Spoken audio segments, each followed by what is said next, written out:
Hey YouTube, I'm about to share with you the #1 key to being successful at investing. But first, a little disclaimer. I am by no means an expert, professional, nor am I rich. I'm simply a 25-year-old guy with uncommon sense. Notice, I didn't use the word common. I used the word uncommon because it seems like sense hasn't been too common recently, especially when it comes to investment and money management, and especially in the investment advising industry. Let's start out by just giving a definition of an investment just so we're all on the same page. I know people argue whether gold and silver is an investment or whatever. For the sake of this video, let's say that an investment is trading one resource for another in hopes to achieve some kind of benefit, financial gain or yield. So here we go. The #1 key to becoming successful at investing is to understand why and what you are investing in. If you do not understand what you are investing in, then that's no different than gambling. If you're the guy that just throws money at his investment advisor or into your 401k without any knowledge or curiosity of what kind of funds you're investing in, man, I'll tell you something. I just want to grab those people, just grab them by the head and just shake them. Like, what's wrong with you? I'll tell you two things that don't mix. That's greed and ignorance. Chances are, if a massive amount of people are investing in something just because it's going up, then that's probably going to end badly. History has shown it over and over again. You know, it actually just happened right before your eyes not too long ago with Bitcoin. You know, Bitcoin was in a mania, an absolute frenzy. I had a great feeling Bitcoin was going to tank because, its price just didn't coincide with its actual market utility. People were buying Bitcoin because it was going up. They didn't understand it. They weren't buying it for the same reasons that the libertarians that were hardcore about it were when it first came out. They weren't buying it because they understood technology and economics and money and had a great feeling that Bitcoin will one day be money. No. They were buying it simply because it was going up. And I'm sure many people are hurting right now from that. They may never recover their losses. Do most people who are investing in the US stock market understand it? No, not at all. If you ask the average stock investor, the average 401k contributor, why they are investing in US stocks right now, it would be like asking a progressive why Trump is a racist. They would be dumbfounded.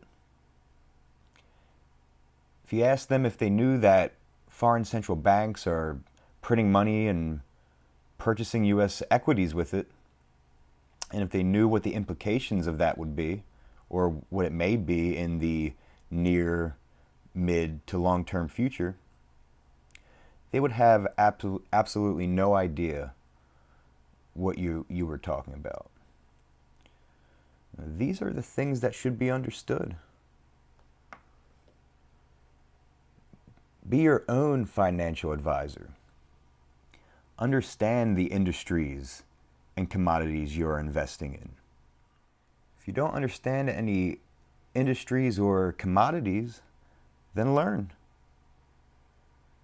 The beautiful thing is, in today's day and age, in the year 2018, you can do it for a very cheap price. All you need is a little bit of electricity and the internet. You don't need to spend $100,000 on a piece of paper from a government indoctrination camp in order to learn how to do this. I've recently developed an interest in collecting, investing in, and trading numismatics, old American numismatics. So I got this book, The Coin Collector's Survival Manual by Scott A. Travers. This was a great book. I learned a lot from it. I read it from cover to cover. And this is just an example of ways you can learn about industries and commodities that you're interested in investing in.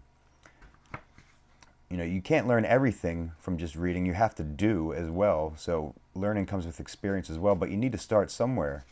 So this book gives you a great foundation. It goes over everything from the basics of grading, the basics of flipping, the grading revolution, the history of NGC, PCGS, all that stuff. It goes over how to spot doctored coins, and it even goes over some tax information, which is probably outdated considering this book was written in 2010, but still, I would say that 95%, if not all, of the information in this book is still relevant today. So great book. I learned a lot from it. I'm sure a lot of you veterans out there have already read this book, but for any of you who are new to numismatics like me, who are interested in learning more about it, I would definitely recommend this book. I'll leave a Amazon affiliate link in the description just in case you're interested in checking it out. So do what you need to do to learn. You know, some of you may say, but hard money, I just don't have time. You just don't have time? Really? You're telling me you don't have a commute to and from work where you can listen to an audiobook? Or you're telling me you don't have 15 minutes, or if you're like me, a half hour on the John every day? It's a half hour every day that you can use to learn about an industry, or finance, or economics, or money. See, the sad thing is, the reason for it is not because the vast majority of people don't have time. It's because you don't feel like it. You would much rather use all of your spare time to watch sports or trending videos on YouTube, unlike this one. You guys ever go to the now trending section of YouTube anyway? Ugh, disgusts me. I have to admit though, those in the hood pranks are pretty funny. So don't be like everyone else. If you want to become successful at investing, you have to constantly keep learning. Do what you have to do in order to get what you want out of life. Well, I just wanted to give you some food for thought, YouTube. Just remember, constantly keep learning, constantly keep hustling. You should be waking up every day and making this world your bitch. Thank you so much, YouTube. Thank you for watching. Please rate, comment, and subscribe. Make sure to smash that notifications button so you can get updates on my future content. And I'll talk to you later.